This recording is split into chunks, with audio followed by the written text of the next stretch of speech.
La lumière dorée du matin baignait la vaste savane du parc national Kruger, alors que le soleil se levait lentement à l'horizon. Les oiseaux chantaient dans les arbres, et le monde semblait encore endormi, tandis qu'un jeune lionceau, empli d'insouciance, gambadait autour des pattes de sa mère. Ses yeux brillaient de curiosité et de joie, tandis que la lionne l'observait à distance, satisfaite de son énergie et de son innocence. Depuis plusieurs jours, la lionne et son petit avaient de fait de ce recoin préservé de la forêt leur refuge. Allongée sur un rocher bas, la mère profitait du calme, tandis que son petit explorait avec avidité les environs. C'était un lieu vibrant de vie, des antilopes broutaient à proximité, et des babouins traversaient parfois furtivement les buissons. La savane était emplie du bourdonnement des insectes et du doux bruissement du vent qui faisait onduler les hautes herbes. Ce matin-là, cependant, un tronc d'arbre noueux et imposant attira l'attention du lionceau. Instinctivement, il sentit le défi que représentait l'ascension et entreprit de grimper avec ses pattes, encore peu assurées. À mesure qu'il prenait de la hauteur, sa confiance grandissait et le monde sous lui semblait s'élargir. Prudemment, il plantait une griffe après l'autre dans l'écorce rugueuse, progressant avec une détermination étonnante. Mais soudain, une branche sèche craqua sous son poids et avant qu'il ne puisse réagir, il perdit l'équilibre. Un cri déchira le silence du matin tandis qu'il s'écrasait lourdement sur le sol herbeux. La lionne bondit, alarmée, et se précipita vers son petit, qui gémissait doucement, incapable de bouger sa patte arrière endolorie. Inquiète, elle lécha la zone enflée, mais son instinct lui soufflait que cela ne suffirait pas. Son cœur battait à tout rompre et son souffle était saccadé. Elle se coucha près de son petit, pressant doucement sa tête contre son corps, comme pour l'encourager. Mais l'angoisse ne la quittait pas. Elle sentait au plus profond d'elle-même l'urgence d'aider son enfant. Bien que les lions évitent normalement le contact avec les humains, elle savait, d'un instinct ancestral, que seule une aide humaine pouvait sauver son petit. Avec une précaution infinie, elle saisit délicatement le lionceau entre ses mâchoires et entreprit le long et pénible trajet vers l'endroit où elle avait déjà vu passer les patrouilles des rangers. Chaque pas était mesuré, chaque mouvement empreint d'une attention extrême pour ne pas aggraver la blessure. La fatigue pesait sur ses muscles, mais l'amour pour son petit lui donnait la force de continuer.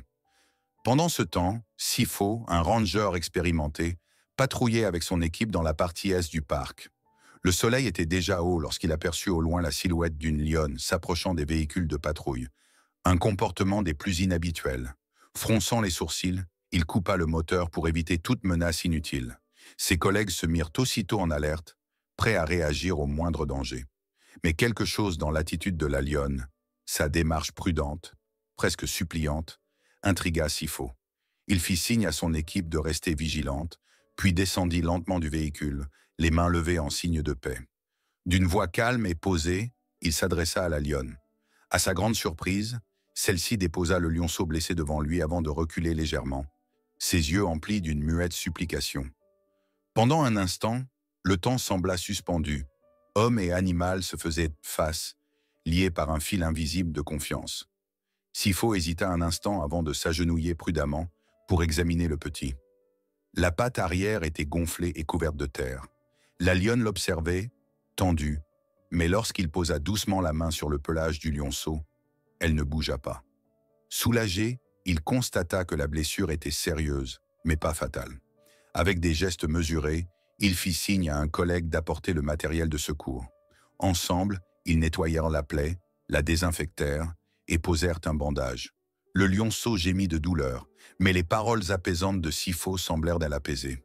La lionne, immobile, observait chaque geste, son regard mêlant inquiétude et espoir. C'était comme si le temps s'arrêtait pour laisser place à ce moment de compassion et d'humanité. Une fois les premiers soins prodigués, Sifo administra au lionceau un antidouleur léger. L'animal se calma presque instantanément, et la tension dans le regard de la lionne s'atténua.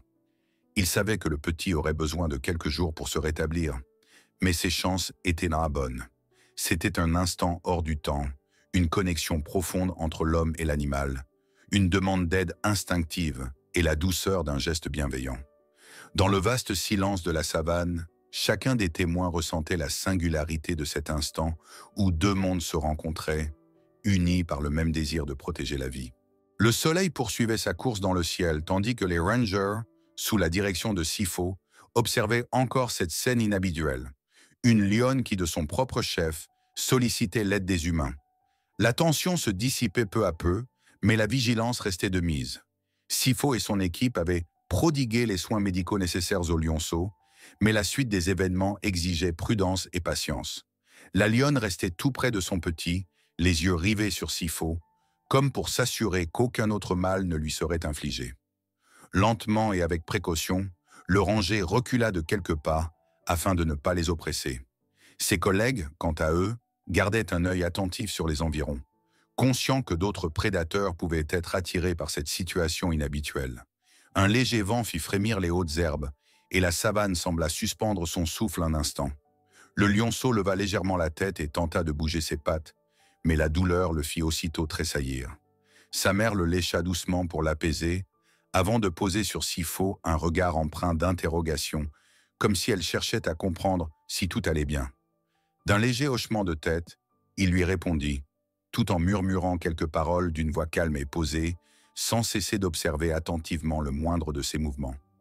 Pendant ce temps, les autres rangers sécurisèrent les environs pour éviter toute menace. Tabo, l'un d'eux, aperçut au loin une meute de hyènes et s'adressa aussitôt à Sifo. « Nous devrions rester à proximité, murmura-t-il. Si elles sentent l'odeur du sang, cela pourrait devenir dangereux. » Sifo acquiesça. « Gardons nos distances, mais restons vigilants. La lionne semble comprendre que nous voulons l'aider. » Le temps s'écoulait lentement, et peu à peu, l'effet de l'antidouleur se fit sentir. Le lionceau parut se détendre et posa sa tête sur ses pattes avant. Sa mère s'assit à ses côtés et ferma légèrement les paupières, profitant d'un court répit, comme pour reprendre des forces. Ce moment de douceur et de confiance mutuelle toucha profondément les rangers, qui savaient qu'ils assistaient à une scène rare et précieuse. Au fil de l'après-midi, Sifo et son équipe décidèrent de rester encore un peu sur place. Il n'était pas certain que le lionceau puisse bientôt se déplacer, et la présence des hyènes les incitait à redoubler de prudence. Ils établirent un poste d'observation à une certaine distance, prêts à intervenir si nécessaire. Entre-temps, quelques touristes, intrigués par la proximité inhabituelle des lions avec la route, approchèrent prudemment à bord de leur véhicule. La rumeur de cette scène extraordinaire se répandait déjà dans le parc, et nombreux étaient ceux qui voulaient assister à cet échange exceptionnel entre l'homme et l'animal. Sifo leur fit signe de garder leur distance, conscients de l'importance de ne pas perturber l'instant fragile qui se jouait devant eux. En fin de journée, la lumière se teinta d'or, et la chaleur accablante commença à s'atténuer. Le lionceau releva doucement la tête et cligna des yeux face au soleil couchant. Lentement, comme pour tester ses forces, il tenta de se redresser sur ses pattes encore tremblantes. Un gémissement douloureux lui échappa, mais sa mère resta impassible, l'observant attentivement avant de l'encourager d'un coup de museau affectueux. Sifo poussa un soupir de soulagement et annonça la nouvelle à son équipe. « Il essaie de se lever, c'est bon signe. Restons prudents, mais je pense que la mère saura quand il sera temps de partir. » La lionne tourna brièvement la tête vers Sifo et laissa échapper un léger grondement, presque satisfait. Puis, avec une patience infinie, elle guida son petit dans ses premiers pas hésitants. L'animal vacillait encore, mais la présence rassurante de sa mère lui donnait la confiance nécessaire pour avancer. C'était un moment de victoire sur la douleur et l'incertitude, un instant gravé dans le cœur des rangers, conscients que leurs efforts n'avaient pas été vains. Alors que la nuit tombait et que les étoiles commençaient à scintiller dans le ciel, l'équipe de Sifo décida de se retirer en silence, laissant la lionne et son petit profiter du calme retrouvé. Avant de partir, Sifo envoya un dernier message radio pour informer les autres équipes que la situation était sous contrôle et que les lions se déplaçaient lentement vers un endroit plus sûr. Un vent frais se leva, portant avec lui une sérénité nouvelle. Les rangers restèrent quelques instants encore, observant les silhouettes s'éloigner dans la pénombre. Sifo esquissa un léger sourire. Il savait combien la nature pouvait être imprévisible et impitoyable, mais en cette journée si particulière, il venait d'être témoin de quelque chose d'exceptionnel. Un instant de confiance et de compassion, où l'instinct animal avait rencontré la bienveillance humaine. Avec l'aube du jour nouveau, la savane s'éveilla sous une lueur douce et dorée. La nuit avait offert de nouvelles forces au lionceau blessé, et sa mère était blottie tout contre lui, comme pour le protéger des dangers du monde. Les Rangers avaient passé la nuit dans leur poste d'observation improvisé, toujours en alerte, prêts à intervenir en cas de besoin. Le murmure du vent à travers les hautes herbes et les hurlements lointains des chacals accompagnaient leur veille silencieuse, tandis que les étoiles s'effaçaient peu à peu, chassées par la lumière naissante du jour. Sifo s'étira et inspira profondément l'air frais du matin. Il observa le lionceau qui bougeait prudemment ses pattes et émettait un léger grognement, un signe encourageant que la douleur s'atténuait. D'un geste fluide et gracieux, la lionne se redressa et poussa doucement son petit du museau, comme pour lui dire « Essaie encore ». Dans un ronronnement discret, le lionceau avança une patte, puis l'autre, et se hissa laborieusement sur ses jambes. Il trembla légèrement, mais cette fois, il resta debout. Son premier pas hésitant le fit vaciller, mais sa mère, toujours proche, l'encouragea d'une caresse affectueuse. Ses yeux brillaient de fierté en voyant son petit retrouver peu à peu confiance en lui. Les Rangers observèrent la scène avec émotion, et Sifo ne put s'empêcher de sourire. Il savait que la convalescence ne faisait que commencer, mais l'essentiel était là. Le lionceau pouvait à nouveau se tenir debout et marcher. La lionne redressa la tête et poussa un grondement sourd en direction des Rangers, un rugissement qui semblait exprimer à la fois gratitude et adieu, comme si elle comprenait que ces hommes avaient sauvé son petit. Tandis que le lionceau testait encore prudemment ses mouvements, les Rangers aperçurent un troupeau de gnous qui traversait la plaine à une distance sécurisée. La savane s'animait lentement, emplie des sons de la vie qui reprenait son cours. Sifo savait que la lionne ne tarderait pas à repartir, à regagner les profondeurs sauvages où elle et son petit appartenaient. Cette pensée lui procura une satisfaction teintée de mélancolie. Le temps sembla suspendu un instant, tandis que la lionne se penchait vers son petit et lui léchait doucement la tête. Le lionceau se blottit contre elle, encore fatigué, mais déterminé à avancer.